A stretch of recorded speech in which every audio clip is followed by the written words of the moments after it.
Konami has just dropped a brand new campaign in eFootball, and if you log in from the 6th of August, you'll receive one selection contract that lets you sign one of these exclusive players. Now, that sounds simple until you realize there's a catch. You only get one selection contract. Each of these players comes with their own unique special skill. Ridgecard has Fortress, David Seaman has Spirit Roar, Rui Costa has Phenomenal Pass, Marco Reyes has Visionary Pass, Mark Van Bommel has Long Reach Tackle, Dennis Bergkamp has Momentum Dribbling, Shinji Ono has Attack Trigger, Daniel Massaro has Phenomenal Finishing, and Paul Scholes has Low Screamer.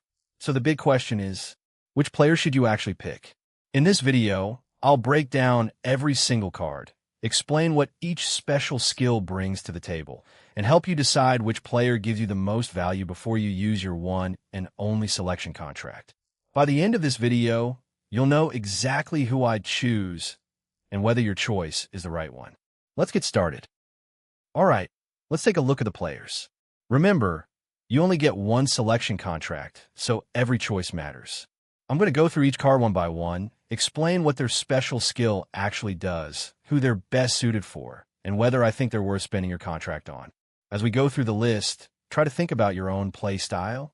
Some of these cards are incredible if they fit your system, while others might look amazing on paper but won't necessarily improve your squad. Let's start with Frank Ridgecard and his Fortress skill. Now, if you're someone who values defensive stability, like me, for example, this is immediately one of the cards you want to keep an eye on.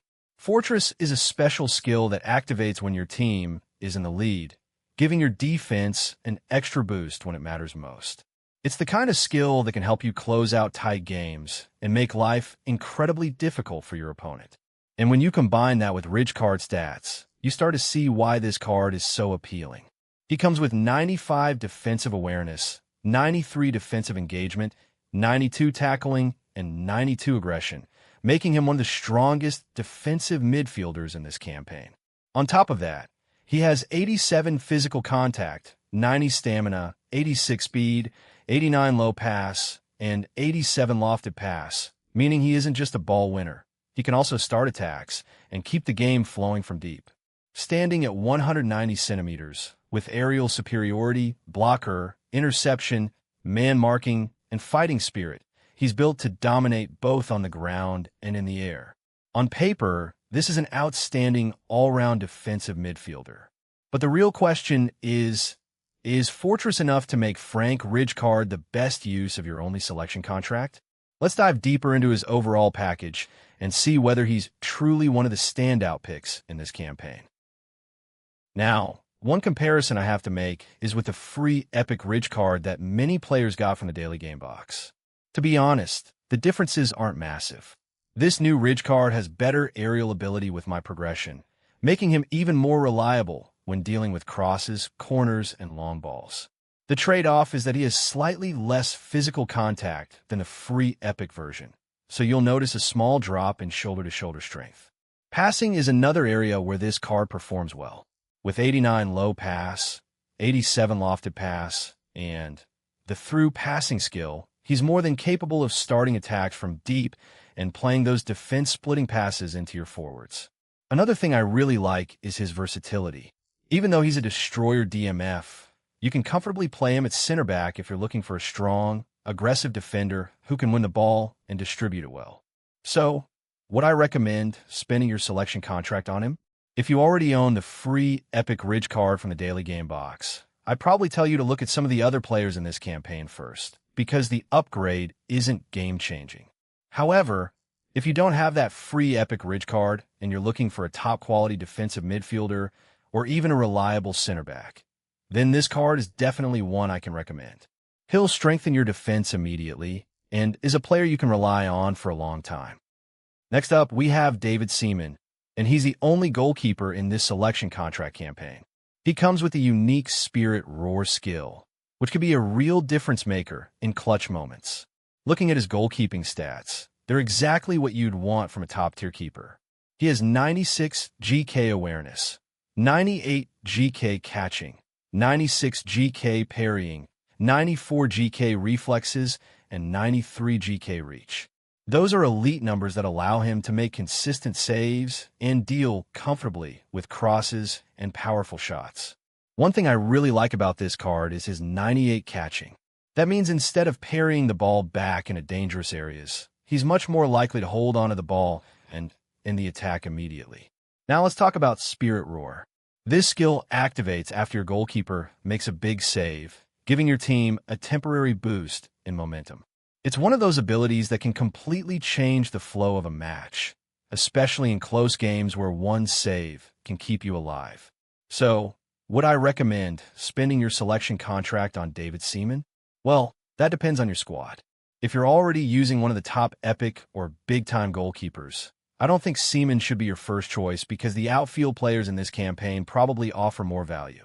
However, if you're still using an average goalkeeper and you've been looking for a reliable upgrade, then David Seaman is definitely worth considering. His goalkeeping stats are excellent. His catching is among his biggest strengths, and Spirit Roar gives him an extra edge in those crucial moments. Overall, he's a very safe pick if your biggest weakness is between the posts. Next up, we have Mark van Bommel, an anchorman who comes with a unique long-reach tackle skill. Looking at his card, there are definitely some positives.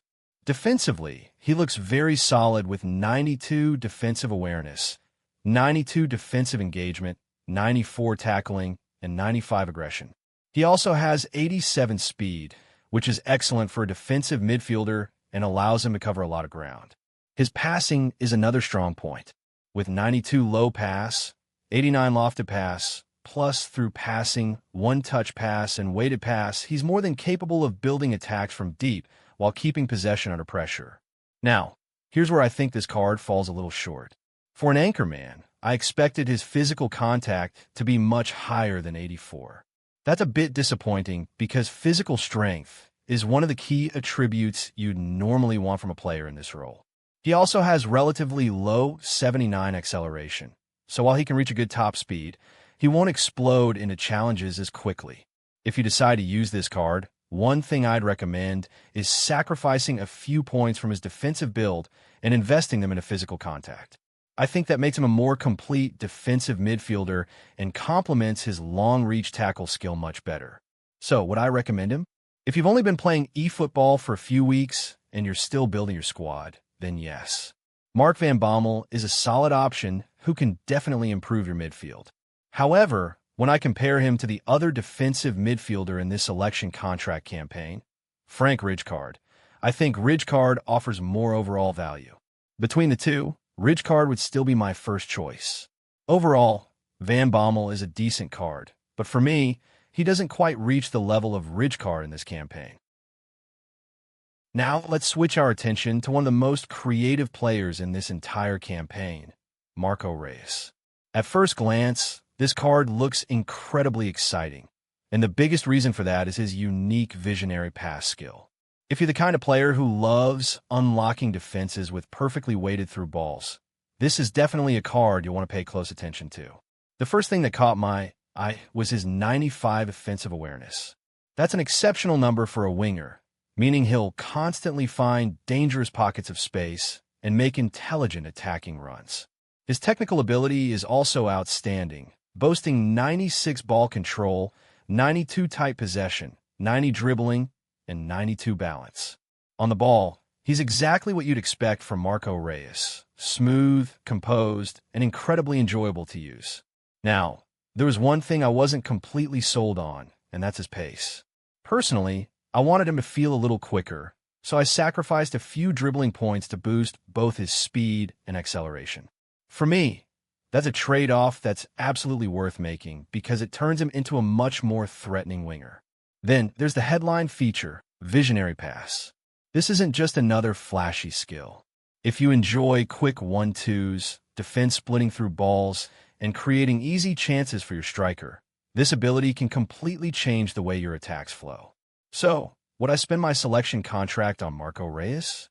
If your game is built around creativity, link-up play, and intelligent movement, then absolutely keep him high on your shortlist.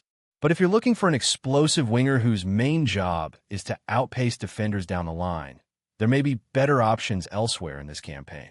Overall, I think Marco Reyes is one of the most unique attacking cards here. Not because he's the fastest, but because of the creativity he brings every time he gets on the ball. Now here's a card that genuinely surprised me. Paul Scholes. If there's one thing I never expected to say, it's that Scholes actually looks fast. With 91 speed and 91 acceleration, this doesn't feel like the traditional Paul Scholes we're used to. He's much more mobile, which means he'll be able to get around the pitch, support attacks, and recover possession much quicker than you'd expect. Then you look at his technical ability. He has 91 low pass, 89 ball control, 91 tight possession, 88 dribbling, 94 kicking power, and 92 stamina. Those are excellent all-round midfield stats that make him incredibly comfortable on the ball throughout the entire match. Of course, the biggest attraction is his unique low screamer skill. If you're someone who enjoys shooting from outside the box, this is a skill you'll absolutely love. Combined with 94 kicking power, Scholes has the potential to score some outrageous long-range goals, especially if your opponent likes sitting deep. He's also equipped with through passing, pinpoint crossing, long-range shooting, long-range curler, rising shot, first-time shot, and one-touch pass. In other words, he is almost everything you'd want from a creative, attack-minded midfielder. Personally, I think this is one of the most enjoyable cards in the campaign. He can pass, he can shoot, he's surprisingly quick, and he's capable of producing moments of magic from almost anywhere on the pitch. Would I spend my selection contract on him? If you enjoy midfielders who can dictate play and score spectacular goals, then Paul Scholes is definitely worth considering. He might not be the flashiest name in the campaign, but I honestly think he's one of the most fun cards to use. Overall, this card exceeded my expectations, and I definitely wasn't expecting to call Paul Scholes a fast player. Now here's a card that left me scratching my head. Dennis Bergkamp. The first thing everyone notices is the special skill, momentum dribbling. On paper, that sounds absolutely incredible. You'd expect a player with that skill to be explosive, lightning quick, and capable of leaving defenders behind. But then you look at the stats. He only has 83 speed and 84 acceleration. For a player whose biggest selling point is momentum dribbling, I honestly think that's disappointing. Personally, I expected much better pace because that skill really shines when it's paired with explosive movement. Now, don't get me wrong, this isn't a bad card. Technically, he's exceptional. He has 96 ball control, 95 tight possession, 91 dribbling, 93 low pass, 92 lofted pass, and 88 finishing. He's also equipped with through passing, double touch, sole control, one-touch pass, long-range curler, and outside curler. So in tight spaces, he'll feel incredibly smooth on the ball. The problem is what happens after you beat your first defender. Against slower defenders, he'll look fantastic, but against the quicker center backs and fullbacks you'll come up against online, that lack of pace could make it difficult to pull away. That's something I definitely want viewers to keep in mind before spending their selection contract. If you enjoy patient build-up play, close control, and creating chances through intelligent passing, you'll probably have a lot of fun with Bergkamp. But if you're expecting momentum dribbling to turn him into a rapid dribbling machine, I think you might be disappointed. Overall, I think Dennis Bergkamp is a technically brilliant player, but his pace holds him back. For me, he's one of those cards that looks amazing on paper, yet in actual gameplay you need to understand exactly what you're getting before choosing him. Now it's time for Daniele Massaro, and I have to say, this card surprised me in a good way. At first glance, he looks exactly like what you'd want from a fox in the box. He has 95 offensive awareness, 92 finishing, 92 acceleration, 89 speed, 91 balance, 85 physical contact, and 86 jump. Those are excellent striker stats that should help him make dangerous runs, stay on his feet under pressure, and consistently find himself in goal-scoring positions. And then there's the biggest attraction of this card, phenomenal finishing. If you've watched any of my previous videos, you already know how much I value finishing on a striker. Phenomenal finishing can make a real difference when it comes to converting difficult chances, and that's exactly the kind of skill you want on a player whose main job is to score goals. He's also equipped with first-time shot, acrobatic finishing, heading, aerial superiority, long-range shooting, long-range curler, dipping shot, and rising shot. Whether the ball comes to him on the ground or in the air, he has almost every finishing tool you could ask for. Now, he isn't a perfect card. One thing you'll notice is that he's only 179 centimeters tall. For a striker, that's not particularly tall, so don't expect him to dominate every aerial duel against bigger center backs. That said, he still has 86 jump, 80 heading, and the aerial superiority skill. So despite his height, he can still be a real threat in the air if you time across as well. He's not the type of striker who wins headers simply because of his size. He relies more on his timing and movement. So my advice is simple. Don't judge him purely by his height. Use his intelligent runs, acceleration, and finishing to get him into the right positions, and you'll still see him score plenty of headed goals. Now here's a player I think a lot of people are going to overlook, Shinji Ono. At first glance, the first stat that completely jumps off the screen is 100 ball control. That's an insane number. And when you combine it with 94 tight possession, 90 dribbling, and 88 balance, you can already imagine how smooth he's going to feel on the ball. Then there's his unique skill, attack trigger. For an attacking midfielder, that's a really interesting ability because it encourages him to make more aggressive attacking runs and become a bigger goal threat. If you like midfielders who don't just stand around waiting for the ball, but actually attack the space, this skill is a huge bonus. His passing is also exactly what you'd expect from a creative midfielder. With 89 low pass, 91 lofted pass, through passing, weighted pass, one-touch pass, and outside curler, he has everything needed to create chances for your forwards. Now let's talk about the downsides. He's only 175 centimeters tall with 72 physical contact, so don't expect him to bully defenders or win many physical battles. He also has 85 speed and 89 acceleration. That's decent, but it's not the kind of pace that's going to leave defenders behind over long distances. So, if you're the type of player who likes physically dominant midfielders, Shinji Ono probably isn't the card for you. But if you enjoy technical football, quick combinations, close control, and midfielders who can unlock defenses with clever movement and passing, then this card is definitely worth considering. Overall, I think Shinji Ono is one of the most technically gifted players in this selection contract campaign. He isn't built on strength or raw pace. He's built on intelligence, creativity, and exceptional ball control. If that's your style of football, you'll have a lot of fun using him. Last but certainly not least, we have Rui Costa. And I have to say, if you're looking for a midfielder whose job is to create chances, this card is going to catch your attention immediately. The headline feature is, of course, phenomenal pass. If there was ever a player you'd want to have this skill, it's Rui Costa. He's built to unlock defenses, and this ability only makes his passing even more dangerous. Looking at his stats, it's easy to see why. He comes with 94 low pass, 93 lofted pass, 91 ball control, 92 tight possession, 91 dribbling, 91 kicking power, and 94 curl. Add in skills like through passing, pinpoint crossing, weighted pass, one-touch pass, outside curler, long-range curler, and double touch, and you've got one of the most complete creators in this entire selection contract. His pace is also respectable, with 86 speed and 89 acceleration. He's not lightning quick, but he's certainly quick enough to carry the ball forward and create space for his teammates. Now, let's talk about the downsides.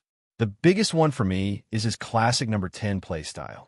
I know some players absolutely love it, but others find it a bit too static compared to playstyles like whole player or creative playmaker. So whether this is a positive or a negative really depends on how you like your attacking midfielders to move. He's also not a very physical player. With 75 physical contact, don't expect him to shrug off strong defensive midfielders or center backs in shoulder-to-shoulder situations. Instead, you'll get the best out of him by relying on his technique, vision, and passing rather than his strength. So, would I recommend Rui Costa? If you're the type of player who enjoys controlling the tempo of the game, creating chances with defense-splitting passes, and making your teammates look good, then Rui Costa is absolutely one of the best options in this campaign. But if your priority is raw pace, physicality, or constant forward runs from midfield, there are probably And there you have it, my complete ranking of every player in this selection contract campaign. As always, remember that this is based on my own experience, progression builds, and what I think offers the most value when you only have one selection contract to use. If you're asking me who I'd prioritize, Paul Scholes takes the #1 spot. He's an incredibly complete midfielder with excellent speed, passing, stamina, and a unique low screamer skill that makes him dangerous from distance. Right behind him is Frank Rijkaard, whose defensive dominance and versatility make him one of the safest picks in the campaign. There are still some very good options like David Seaman, Marco Reyes, Daniele Massaro, and Shinji Ono, depending on what your squad needs.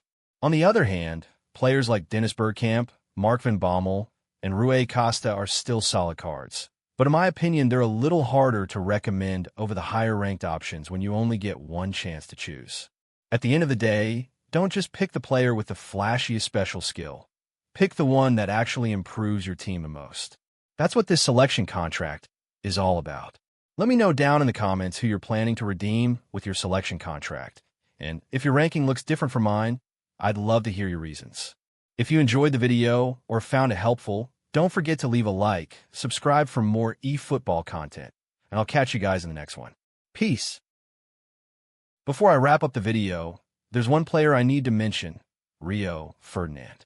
Unfortunately, for some reason, he wasn't included in the EFHub database when I was making this ranking, so I couldn't fairly compare him alongside the other selection contract players. Because of that, I decided to give him the attention he deserves and made a separate dedicated review covering his stats, his new aerial fort skill, his strengths, his weaknesses, and whether he's worth using your selection contract on. So if you're interested in Rio Ferdinand, make sure you check out that video right after this one. I'll leave it linked for you. Once again, thank you all so much for watching. If this video helped you decide who to pick, don't forget to leave a like, subscribe for more eFootball content, and let me know your own rankings down in the comments. Until next time, take care, and I'll see you in the next one.